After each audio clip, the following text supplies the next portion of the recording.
درود میگویم به شما بینندگان عزیز شبکه سفینه، چون همیشگی رسیدیم به دیدار همدیگر و این برنامه نوبتی لازیز با جمشید است و مهمان امروزه برنامه ما هنرپیشه تئاتر و کینو قمرالدین میرزویف هستند. سلام شما رو خوش آمدید میگویم به استودیوی مرکزی تلویزیونی سفینه و خب چی گفتنی هستید در آغاز؟ من نیز در نوبت خود به بیننده عزیز سلام عرض میکنم و امیدوارم که اهل خانواده جمعگی همه خوش باشند. سلامت باشند. در این لحظه ما کوشش میکنیم که یک خدمت ایشون یک خوراک تهیه کنیم. خیلی خوب. خب من میبینم که در اینجا محصولات کمتر هستند، سبکتر هستند ولی هیزونو.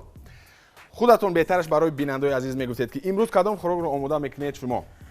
راستی واقعا از یعنی پختن یک چند نمود خوراک ها یعنی از اودش میبرید. از اودش میبرم ولی چون شما خواهش کردید و ما هم نگفتیم به در فکر زدم و خواستم که همه یک یعنی برای صبحانه یعنی خوراک صبحانه است برای صبح است. بله یک خوراک آماده کنم و فکر میکنم که پسندتون میآید، هرچند در اینجا محصولات اونقدر زیاد هم نباشد ولی یک چیزی بسیار هم دیدنی و هم لذیذ و خوردنی میشه. امیدوارم که باید تهیه کنم. خیلی خوب. برای این خوراکی که برای صبح هست کدام محصولات لازم است؟ میبینم که در اینجا خب سبزیجات ها هستند، کبودی ها، پامیدور بودرینگ، خب بعد تخم، سیر، حسیبچه ها و یعنی همون با قول خلیب یا که نانی که مثلا پنیر و حسیبچه ها و نانی ریزه شده. همزمان بله و این یعنی پلیروشنی سوخاری که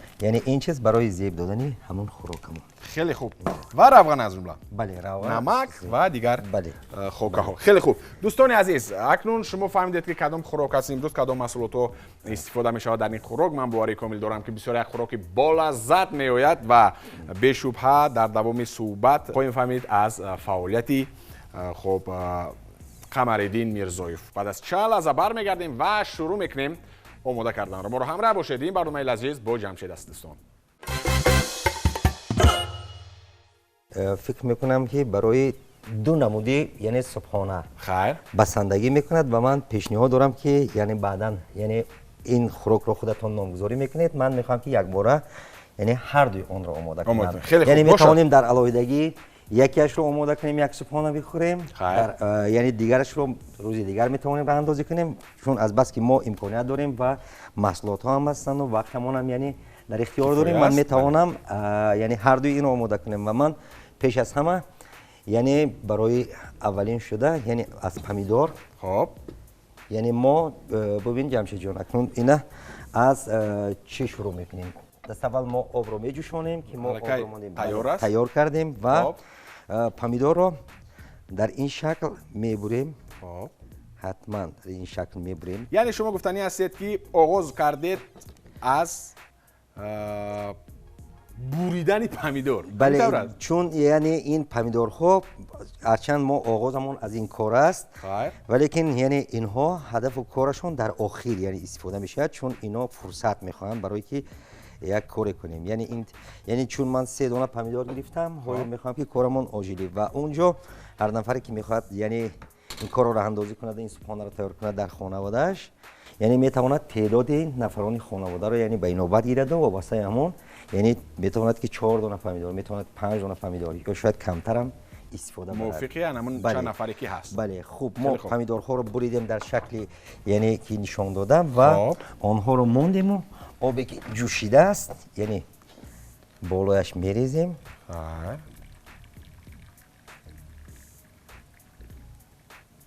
پر میکنیم. بله پر میکنیم و آن رو یعنی کنار میگذاریم. اینطور میایستد. بله آن رو از اینجا نه چون اینجا ما یعنی با غلطک پر میکنیم یعنی اون رو کنار میگذاریم. بله اکنون ما یعنی میگیریم یعنی نان رو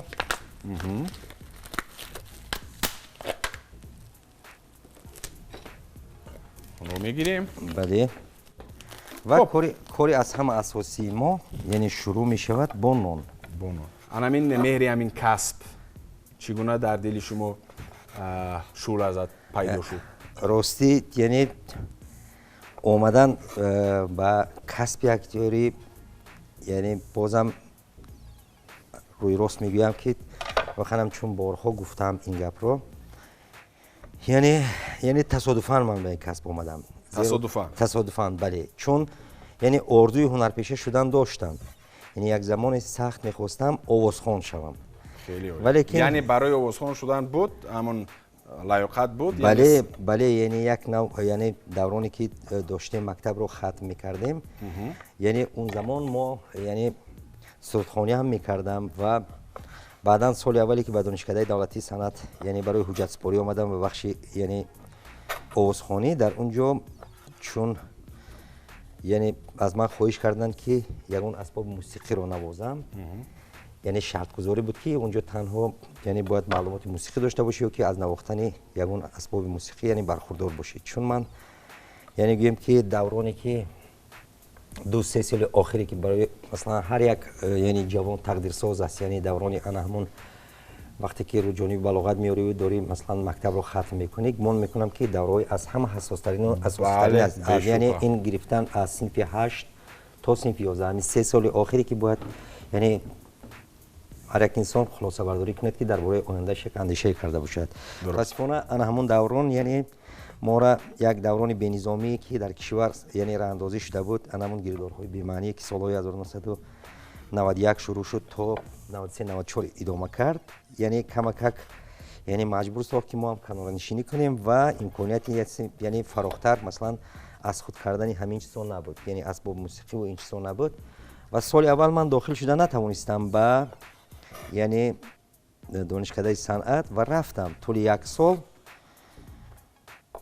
و در سبب چی بود که داخل شده نتوانستید؟ یعنی معلوم نداشتن معلومات موسیقی و بعداً یعنی اسباب نواختن نمیتوانستم اسباب موسیقی را. یعنی یکی از شرط‌های اساسی بله آوازخوانی هم میکردیم و جمشید جان ببینید که مثلا این نانی که ما گرفتیم یعنی ما گیری آن را بریده کردیم، اینا در یاد گیرید. خب قمرالدین، یک سوال دیگر. هر یکی ما خب کسبایی هستند که حتما میبینیم، خود رو میفهمیم، کمبودی خود رو میگیریم، تماشا میکنیم بله. و بیشتر در همین رفتارتون عموما، من در نقش آفریدن نمیگویم، عموما در صحبت هایتون خب کدام همین خصلت برای شما اونقدر پسند نیست؟ مثلا در زندگی یا در برنامه؟ در برنامه و در صحبت ها. من وقتی برنامه خود رو میبینم احساس میکنم که امین خوب بسیار میگم. من مثلا بسیار میگم یعنی بسیار میگم یعنی و بعداً من همین رو صحبت کردیم که 4 دقیقه که صحبت ادامه دارد شما یعنی رو قریب 45 بار یعنی میکنم زیادتر استفاده بوده. یعنی من امین رو خوب امین بسیار استفاده میشه، یعنی غیر چشم داشت این چیز میبراید بیننده عزیز. و واقعا من همین سوال رو کردم با اون خاطر که من نیز امین رو کوشش میکنم که برطرف سازم، ولی تا قدر امکان بعضا در خاطرم هست که باید بسیار نگویم، ولی بعضا وقت میشود که همین کمک از حد زیاد میشود. یعنی هر یک شخص این چیز رو دارد. یعنی اگر به قول قمرالدین گویم یعنی این خود اداره کنی میگن و برای این کار من یک عادت بسیار خوب دارم، هرچند عادت بدم هست که باید این عادت مثلا باید پرت کنم که یعنی بعداً کارهای ما اصلاح شود. بله. یعنی چگونه؟ مثلا من هر برنامه‌ای که میشود، هر جایی که مثلا یک صحبت میکنم به واسطه طریق تلویزیون، کوشش میکنم که اون رو تماشا نکنم. من فکر میکنم که خوب است که وقتی تماشا میکنید. مثلا جمشید در یک کاری ما، من فکر میکنم که من با کار من درمون میشم، خانه‌ها یک از عهده پختن این خوراک با خوبی و گندگی میبرایم، ولی که شما چنون یعنی در میانی صحبتی من بلاغت زدید که من دیگر نمیدونم هر زمانی که صحبت کرده استادم از درون یک کسی مرا کشیده است که هستی یعنی میگوی نه هیچ بکی نیست. من با اون خاطر گفتم که همین خب کمبودی رو، همین کمبودی کوچک نیست باشد، خودم نیز دارم. من فکر میکنم که این بد نیست، بگیم یگون تاثیر نمیرساند، ولی به هر حال هر یک شخص، من این سوال بارها دادم، بعد چند نفر دادم، واقعا میگفتم که یعنی چگونه است، مثلا میگفتن که همه شخص دارد یک کلمه، میگویند که یاری رسان، در هر یک شخص یک کلمه یاری رسان است که مثلا اگر همون را استفاده برد حتما که فکرش باز بیشتر و پیشتر رفته چون یعنی عادت شده است. خیلی خوب. عادت یکی در خوب ما این نان ها رو یعنی آماده کردیم چون یعنی پهلوی سختی آنها رو بریده گرفتیم و اکنون این نان رو باید که تنوک کنیم ما. همین تنوک میکنیم؟ بله بله حاضر ما همین تنوک میکنیم. خوش میکنیم که تنوک کنیم. این خیلی میشده است نه؟ بله. خب بعدا شما داخل نشدید ها؟ بله داخل نشدم و رفتم از پای آموختن یگان اسباب موسیقی یعنی از اودای نواختن مقصدم همینم بود ولیکن وقتی که اهل خانواده چون ما برادران یعنی 7 نفر برادریم در خانه خب برادران بزرگم تنها یک نفرش تحصیل کرده است که اونا هم در سایه ساختمان تحصیل کرد و بعدا یعنی چون دوره بین‌نظامی ها شد و این چیزا شد بعد رفتن این یعنی مهاجرت اینا سر شد اونا هم هر طرف پریشان شدن برادری بزرگم به خدمت حربی رفت سال اول که عزم کرده بود به دانشگاه ملی داخل شود نمیدونم از چه سبب داخل شده نتوانست و رفت به خدمت حربی اون وقت دوران سابق اتحاد شوروی بود و رفتن و یعنی همین طور ماند بعد از خدمت برگشتن و اومدن و یعنی با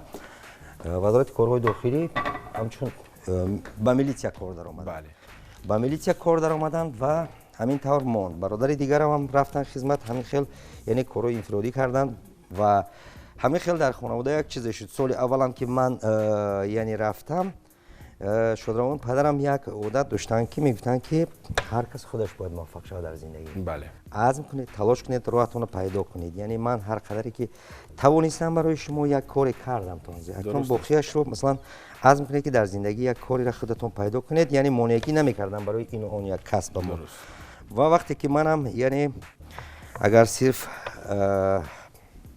ملایم کرده گویم گوشا کشال رفتم خونه که یعنی نشد پدرم گفت که خوب که نشد انا کدمن انا بیل انا زمین یعنی مرحمت بله از پس کار اما من یعنی هرچند شوق رغبت بود بله شوق رغبت بود هرچند رو افتادم شده بودم که چرا این طور شد یک سال مثلا من عقیب میزنم با گفته پدرم هم یعنی میل کرده باشم هم ولیکن به هر صورت رو افتاده نشدم یعنی من یگانه چیزی که مثلا از دست ندادم مطالعه کتاب بود یعنی با کتاب خیلی آشنایی داشتم یعنی کتابخوانی رو نپرداختم و بعداً باید بگویم که در صنف 11 من یعنی باید بگویم که اینم یک امر تقدیر بود شاید که من با هنرپیشه خلقی تاجیکستان مریم بانو ایسایی یک شناسایی پیدا کرده بودم که اون کس در یک صحبت خاصه یعنی به من یک سراغه را داده بودن که گفتن اگر یک زمان میل به طرفهای ما کردی یعنی اگر نیتی هنرپیشه شدن داشته باشی میتوانی مرا از همین جا پیدا کنی همون شب و روز یک تئاتر بچگانه با نام گل امید هم داشتن بله با نام مریم ایسایی و جمع همسینفانم یعنی در آموزشگاه کسبی رقم 52 که اونجا کسب رانندگی و استای ماشین رو یعنی استای ماشین رو یعنی آماده میکردن تحصیل میکردن و بچه ها با من هم یعنی چی کردند پیشنهاد کردن که یک 8 نفر همسینفان هم در اونجا در یک گروه میخوندن بیا با ما یعنی کجا میروی بیا تا نیم روز میخونیم بعد نیم روز میای به همه کارا رسیدگی میکنی یعنی در برابر این یک سالت بفرویده نمیرود و بعدا یک کسبی را از خود میکنی و من هم رفتم و یعنی با کرسی استای ماشین یعنی داخل شدم به نامش بله به نامش داخل یعنی شدم ولی فکر و گوش بله و اون حاضره همون آموزشگاه کسبی تکنیکی که یعنی دورتر بردنش در همین نزدیکی های بین دانشگاه طبی و دانشگاه آموزگاری قرار داشت حاضر اون جای دیگر کوچاندن و ما چون دورانی یعنی هنوز در شهر ماشین ها کمتر بود این چیزا بود بله ما از همونجا صحبت کنان با بچه‌ها تا صدبرگ می اومدیم که از صدبرگ یعنی یک ترالیبوس کشیدیم و طرف خانه را سپار کردیم می رفتیم تا پلی‌تکنیک و از اونجا باز دوام و یک روز تصادف یعنی هنگام پیاده روی من در نزد یک بینای عظیم‌الشأن قرار گرفتم که در اونجا در یک لوحه نوشته شده بود که تئاتر دولتی اکادمی درامایی به نام ابوالقاسم لاهوتی و در حال یعنی مریم اسویeva یادم رسید و این شد که سراغشون رفتم با اونجا با همه هنرمندایی که در تلویزیون می‌دیدم، یعنی دیدم که در صحنه همون تئاتر نشستن. همون زمان حبیب الله عبدالرزاق هنرپیشه خلقی تاجیکستان، شادروان عیسی عبدالرشیدوف نشسته بود، قیام‌الدین چقلف و بگیم که همه هنرمندای شناخته و استاد ماشینی منم همین شد که همین برنامه‌اش می اومدم، یعنی 2 درس اول اشتراک میکردم و بعداً چون کاری هنرپیشه ها همون زمان هم ساعت 10 شروع میشد، همین 2 درس که میخوندم در حال فراری میومدم نزد تئاتر، از کنار از دور همون رو تماشا کردم. خیلی خوب. خب دوستان عزیز تا این دم چیکار کردیم؟ یک انامین قسمت های سخت‌تر انامین نان رو چیکار کردیم؟ بریده گرفتیم. خب تونوک کردیم، بعداً انامین پنیر رو گذاشتیم و از بالش حسیبچه رو میگذاریم. خب آهسته از میکنیم که اون رو پیچونیم. انا همین طور میپیچونیم. خب یعنی این یک تاش آماده شد. اینو میگذاریم کنار میگذاریم. یعنی من به شما کمک رسونم میشه؟ میتونید اگر خواهش داشته باشید پیدا کنیم، میتونیم بله. کارمون تیزتر شود. خب این سوال رو من بارها میدیم به اون نفرانی که واقعا هم این یا اون کسب رو انتخاب کردند و چون در همه کسب زندگی پستی ها دارد، بلندی ها دارد، مشکلی ها دارد. خب باید که سربلندانه اون رو طاقت کرد، پشتی سر کرد، مبارزه برد. بله. باری هم شده است که مثلا در انمی انتخاب کسب خودتون کمک پشیمان شده باشید و من باید دیگر کسب رو انتخاب میکردم. شاید اون پشیمانی نباشد، شاید یعنی سری احساس عصبی یا که مثلا چیز دیگر، بعضی مثلا زندگی است میشود یک نارسایی میشود. خب و یک کمبودی میشود خانه خو. مثلا امروز یعنی ببینید که دایره کسب ما مثلا کسبیت ما یک کمک دشواری های مثلا به خود خاص دارد. خیر. چون دورانی که واقعا ما با یعنی همین یعنی تحصیل علم شروع کردیم و ایسته پیوند کردیم به تئاتر سالهای اولی کارمان، باور میکنید که مثلا گمان میکنم شاید یک دورانی بود که یعنی همه چیز دسترس همون بود، یعنی کمبودی همون هم کمتر بود. شاید نمیدونم دیگه یعنی اون دوران چیزی بود. ولی امروز ها میبینی که بعضا مثلا نارسایی که در زندگی پیدا میشود، بعضی کمبودی های پیدا میشود، یک لحظه که مثلا مثل شبهه پیدا میشود، مثل یک سری عصب میگویی که شاید من اگر یعنی جای دیگر مثلا حجت میسپردم یا یک کسب دیگر انتخاب میکردم، شاید زندگیم دیگرگونه میشد، دیگرگونه و موفق‌تر مثلا میرفت. اما بازم در مجموع از کنار وقتی که نظاره میکنی بیوسته مناسبت مردم رو، بیوسته مثلا موقع امروزه خودت رو و بعداً باز یک کیفیت دیگر هم دارد که میگی که واقعا اگر 10 مرتبه دیگر اگر گپسر انتخاب رود و مثلا تاریخ چپ غلط رود، شاید که مثلا من بازم همین کسب انتخاب میکنم. زیرا که هر یک کسبیت مثلا هر یک کار یک دشواری به خود خاصی را دارد، میخوای نمیخوای. و اگر همون پیشتر یک معلم هم میگفت که تو هیچگاه یعنی دنبال پول نرو، تو کسبت خوب آموز، نابسته از اون که اون کدام کسب است. بله. میخوای نمیخوای مثلا پول تو رو سراغ کرده میآید خودش. و همین گونه هم هست. وقتی که تو مثلا امروز در یعنی جاده خودت اگر کمک موفقیت پیدا میکنی، واقعا هم میبینی که بسیاری ها مثلا یعنی عزم میکنن که همراه توی همکاری داشته باشن، تو رو یک مثلا یعنی در یک کارشون بند کنن، استفاده برن. من نسبتا کمتر میبینم شما رو در کینو. خب سبب در چی است؟ سبب نمیدونم، شاید در خودی من است. چون با یک قول یعنی انا همین سیمای مرا چشم دوربین اونقدر دوست ندارد. زیرا یک دورانی بود که واقعا هم زیاد همین کارو یعنی بازم همون دوره نو کار شروع شدن. خب و مردم هم یعنی بعد از گیرودار خوب پسنده شده و مثلا به خود اومده ایستادن. زمان یعنی زیاد مردم یعنی با عزم کردن که یعنی با فیلم برداری و هر کسی که میخواست مثلا یک کاری کردن میخواست. بله. یعنی همون زمان هم یعنی با یک شروع شوقی یعنی شروع شده بود کارها و چند مراتبی که برای سنجش میرفتم برای کدام یک فیلمی که میشد یعنی ما رو دعوت میکردن وقتی که میرفتم نمیدونم از کدام سبب ما رو نمیگرفتن و بعد یعنی فهمیده بودم که یعنی کدام یک کارگردان گفته بود که چشم کامرات رو دوست نمیدارد.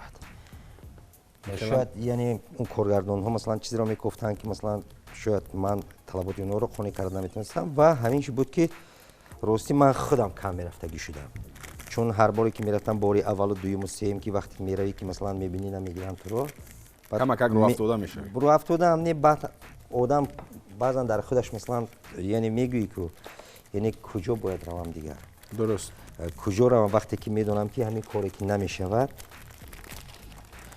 که نمیشود باید که مثلا همونجا دیگر یعنی تلاش نکنم و مثلا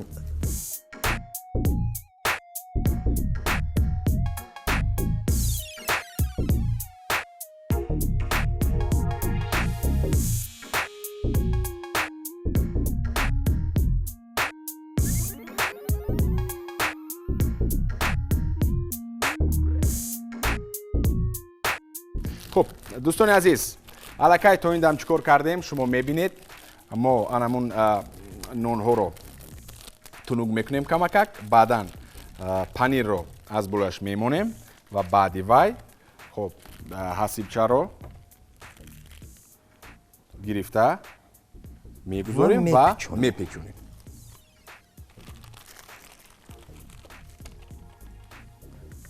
میپیچونیم. خب کدام خوراک رو بیشتر استعمالش رو میپسندید و کدام خوراک رو بیشتر آماده کردنش رو دوست میدارید؟ درستی یعنی بیشتر یعنی دویم خوراک رو دوست میدارم خوراک و در خانواده‌ام بیشتر با من جنجال میکنن که کم کم یعنی خوراک سبک هم خوردن در کار لازم است یعنی خوراکی سخت و من میگم که یعنی من دوست دارم و بیشتر پختن آش رو دوست دارم. آشی پلو بعد دملمه بعد یعنی بعضا میشد که این کارم یک کیفیت خودش دارد. درست. یعنی هر وقتی که اگر دلت خواست نمیتونی یعنی پخته و این چیزا و یک کیفیت میاد وقتی بعضا میشینی در خونه یا که مثلا در کارخانه هم بعضا میشد که همراه دوستا میشینیم بعدا خماری میشه میگیم بیاید یک چی پزید. درست. میگم کی میپزد یعنی بعد هم جنجال میشه بعد میگم که من میپزم و یک انانه است که پیشتر یعنی در تئاتر هم بعضا بچه‌ها جمع میشدن و میگفتن که بیاید آش پزید بیاید امروز برای خودمون یک آش تهیه کنیم حریفانه و همون آش با هم بخوریم و همین طور امروز در بعضی معرکه‌هایی که در تئاتر همراه هنرمندان میگذرانیم خب یعنی از من خواهش میکنن و من تا 13 کیلو آش کردگی هستم. سلامت باشم. تا 13 کیلو. سلامت باشم. و بگم که آشپزی رو هم من از یک عمکم با اسم بابای غفار یاد گرفتم که اونا در تمام معرکه‌های ما میاند و من حتما میگه قمرالدین مرا همراهی کنه شاید برای صحبت کردن باشد نمیدونم برای چی. بله. و همین طور من شما از این فرصت استفاده میبرید و نازکی‌های کاری او رو از خود کردم و بعضی چیزا رو هم ازش پرسانی میکردم و حتی یاد دارم که اولین مرتبه که در تئاتر آش کردم 6 کیلو برنج رو راستی همه کار تیار شد بعد ندونستم که دیگر آبش چقدر اندازم خیر و زنگش زدم که من همین کارو کردم و بعد بابای غفارم از اول پرسانی کرد که یعنی این کارو کردی من گفتم کردم این کارو کردم و آبش هم گفتم و بگیم که طریق تلفن تمامی یعنی تو همون آش با آماده شدن بله آماده و به توقع کشیدن یعنی اونقدر پرسانی کرد که گمان میکنم آش بابای غفار طریق تلفن پخت آماده کرد. خیلی خوب من که تمام کردم یک دونه دیگر حساب چند مونده است اگر که خب دوستان یک دونه دیگر مونده است یک وقفه کوتاه و بعداً برمیگردیم و باز با زینه دیگری آماده کردنی این سبحانه میگذاریم. ما رو همراه باشید دوستان. مهمون من هستند قمرالدین میرزویف هنرپیشه تئاتر و کینو.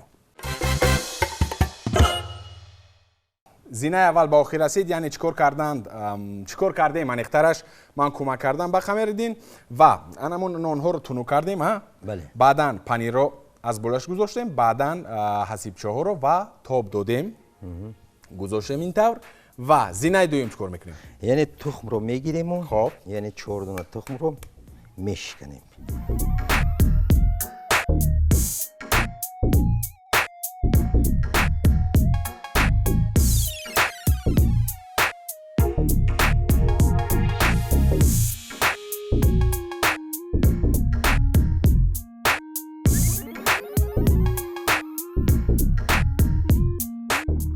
بعد معده کردن تخم خب بسندگی میکند. ببینید اکنون ما کمی از همان پلیروژن سوخاریکمون ما در اینجا پوشیده میکنیم. یعنی نانی آرد شده است. بله، نانی قیمه آرد شده نان و نگاه کنید. یعنی ما این رو بیننده عزیز با دقت باشید. ببینید در تخم همراه میکنیم. یعنی یعنی تمام اعضای بدن اون خمیره نان ما یعنی تر شدن برای که چسبایش پیدا میکند. خیر. و بعدا دوباره به این آرد تاب میدیم همراه میکنیم. فکر میکنم که بسیار بولذت میشود. یعنی ببینید چی شکل میگیرد.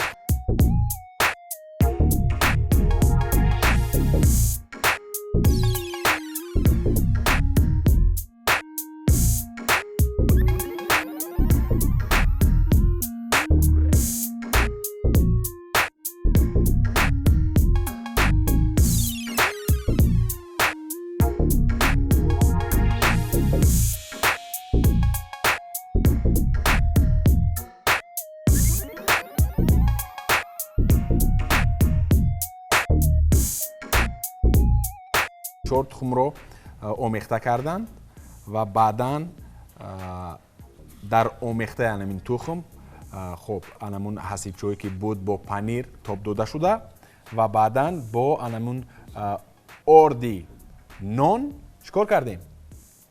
یعنی همراه آلوده کردیم، همراه کردیم و آماده شد. زینه دویم نیز به آخر رسید. زینه دویم به آخر رسید و یک لحظه، یک وقفه و بعد از یک لحظه کوتاه میگذاریم به زینه سیوم. دوستان ما همراه باشید. پورا خوراکی اول گفتیم یک خوراکمون آماده است و زینه آخرش مونده است. دویم اکنون پرداختن به آماده کردن خوراکی دویم بسیار سبک است. همه شما آماده میکنید دوستان و امروز خمردین به طور خودش میکند. الکی توبه ها گرم شدند و چی باید کرد شما گوید من جمشید جان روغن میرم دادیم به هر یشون و تخمای باقی مانده را یعنی یک 4 دانه یا 5 دانه تخم باقی مانده رو یعنی در کاسه یعنی میشکنیم و بازم همراه میکنیم. و این پمیدورهایی که ما طول یک مدت در آبی جوش مانده بودیم یعنی کمک اینا رو میده کردن. خب چقدر روغن است کفایه باشد؟ خب بیا کمی دیگه تمام توبه را گیره. انا میخدر بسندگی میکنم. کفایه است. برای اینش بسندگی میکنم. خب برای اینش چی؟ کمک رفته.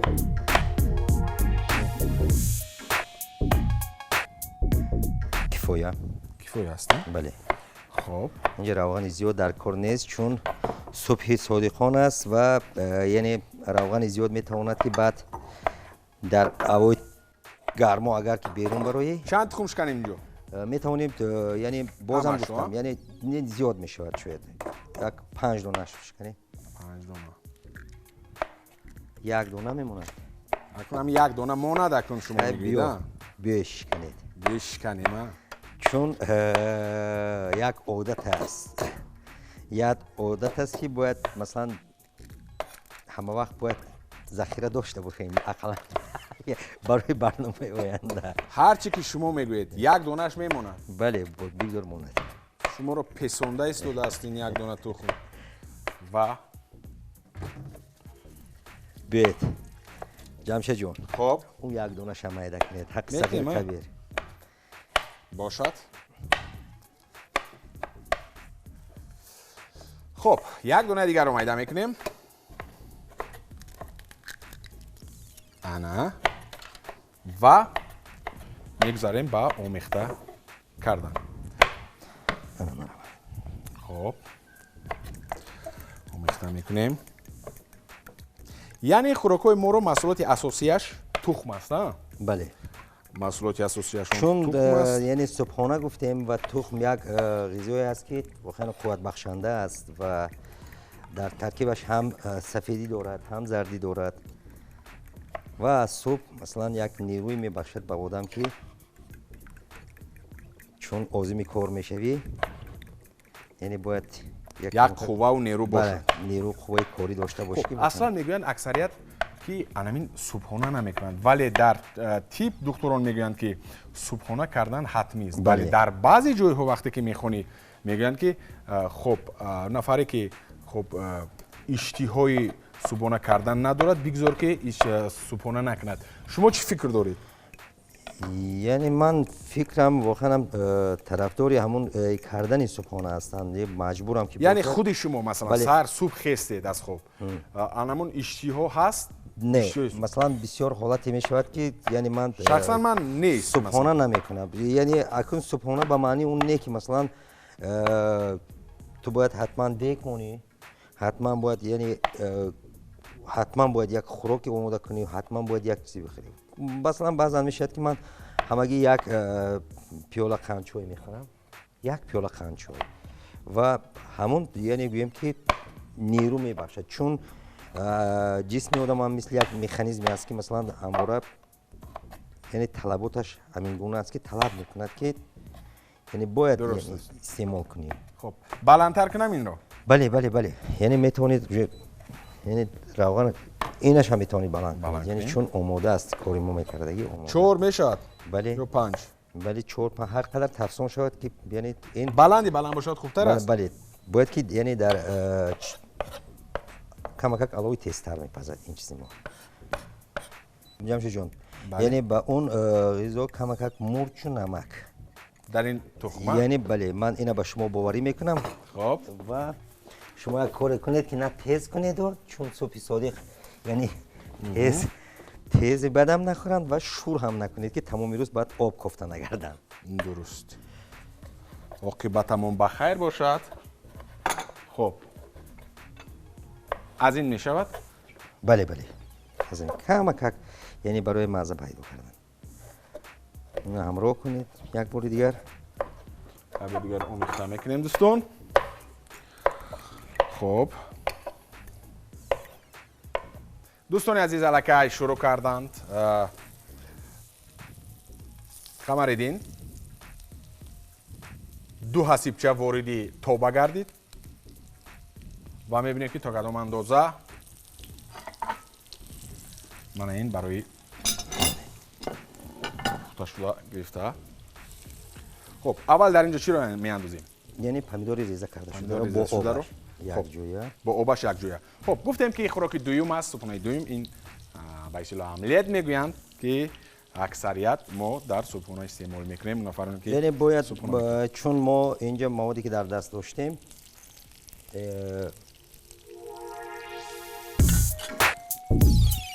یعنی روغن بله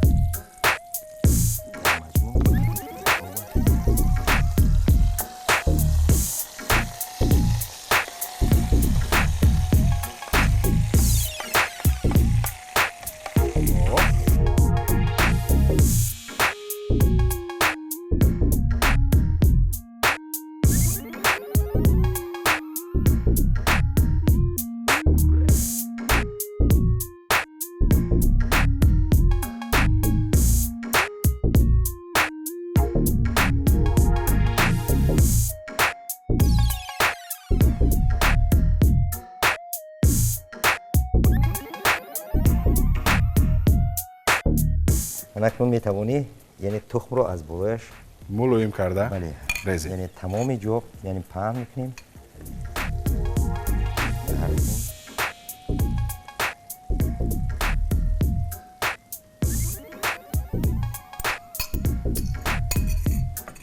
اندک یعنی توبه رو شورش رو بلندتر کنید. بلندتر میکنیم؟ بله.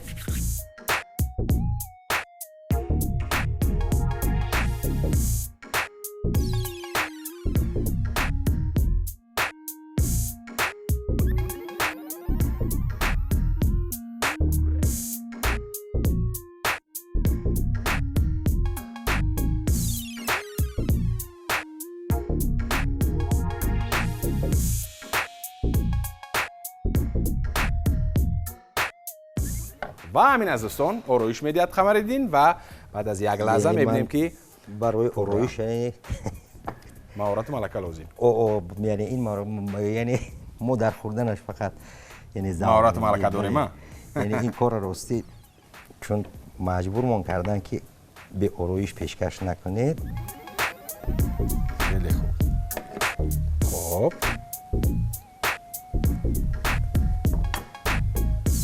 این طرف میگذاریم.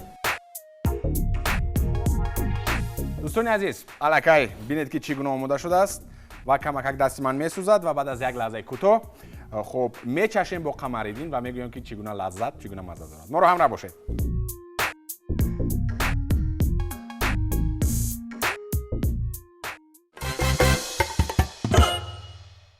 میچشیم.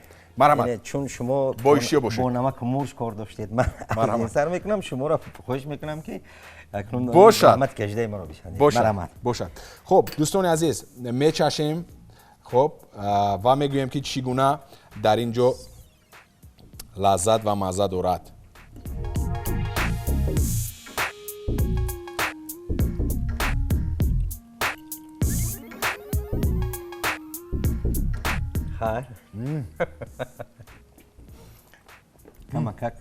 نمکش کمتر است جمشید جون. کمتر است نه؟ چون من نمک دوست دار هستم شاید. نه برای صبح عین مداوست. بله. و چون گفتم اول حرفی کلمه نمک رو گم که شد حتما که نمک دیگرگونه میشد. خیلی لذیذ. خیلی لذیذ. این میچشیم. مرحمت شما از این چشید. من به راستی تکنون پزنده از بوی خوراک سر میکنه. برای من به سر شدم که بگذار. مرحمت. من رو با سوبحانه اندازید. مرحمت. خیلی لذیذ دوستان. نه نمکش خوبتر است فکر میکنم. خوب است. خیلی بامزه. بسیار لذیذ، طبع دل، خوشخور و من باوری کامل دارم که هر یکی شما آماده میکنید در خانه. خب برای فرزندان، برای نزدیکان، برای خودتان و استعمال میکنید تا در دوام روز خود را نیرومند، بالید خاطر و پرقوت احساس کنید. من از شما بسیار سپاس میکنم. یک تاجیکستان تشکر برای شما برای تشریف آوردن و برای آماده کردن این خوراک. و در آخر چی گفتنی است؟ من هم اظهار میناداری میکنم برای دعوت، چون سلامت باشن. بعضا ما اهل هنر پزمان هم میشیم، چرا ما رو نزد خود دعوت درست است. بله. و امروز که واقعا هم این باری اول است که در چنین برنامه اشتراک میکنم، چون پیشتر دعوت هم شده بودم اما وقت نشد، کارید بود جای دیگر و نمیدونم تو کدام اندازه موفق شدم، اما واقعا هم بسیار بالازد است. اظهار میناداری میکنم از بیننده عزیز که ما را همراهی نمود، از جمعی شما که امروز همکاران عزیز امروز رو برای ما قرار گرفتید و طوری یک فرصتی که ما داشتیم اینها رو آماده این غذا رو آماده میکردیم، یعنی با ما بودید و آرزوی یگانگی من تنجی و امانی سلامت باشد، یعنی پیوسته سرور و شادمانی در خاندان هر فرد ملت تاجیک و گذشته از آن در تمام سرتاسر دنیا بوده باشد که ما تنها عزم کنیم یک غذایی را کشف کنیم برای اهل خانواده، برای یار و دوستان که واقعا هم بگیم که با افتخار که اینا من آماده کردم، دوستان عزیز مرحمت کرده نوش جان کنید. خیلی خوب، تشکری زیاد و ما در برابر خود به شما در کارهای آیندهتون موفقیت، بردباری و من باوری کامل دارم که یک وظیفه پرمسئولیت رو برداشت دارید و خب بیشتر در آینده بیننده زکی تئاتر باز صحنه‌های نو به نو رو می‌بیند و حتما که بهره‌ور می‌گردند از این نمایشنامه‌ها. اینجا باشد برنامه نوبتی لذیذ با جمشید با خیر میرسد. تا دیدار نوبتی سلامت بمانید و همیشه خوراک‌های بسیار هم با لذت رو استعمال کنید. خیر دوستان.